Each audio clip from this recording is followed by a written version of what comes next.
হরে কৃষ্ণ। আমরা অত্যন্ত ভাগ্যবান, সেই কারণে আমাদের দেবী বৈষ্ণবরা যাচ্ছে ভাগ্যবান।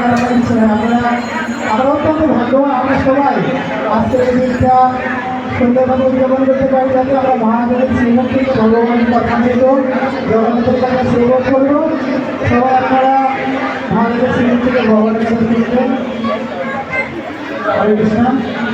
তো আজকে জগন্নাথ রথের অষ্টম দিন আমরা উদযাপন করছি এবং আগামীকাল রথযাত্রা আপনারা সবাই আসবেন এবং আমরা প্রার্থনা করি আপনারা শুধু নিজেরা আসবেন না, আরও হাজার হাজার ভক্তদেরকে নিয়ে আসবেন এবং জগন্নাথের প্রিয় পোশাক, কাঁঠাল, আম, লক্ষ্মণ, বিভিন্ন প্রকার ফুল দ্রব্য আপনারা নিয়ে আসবেন, এতে জগন্নাথের দিতে হবে। হরে কৃষ্ণ।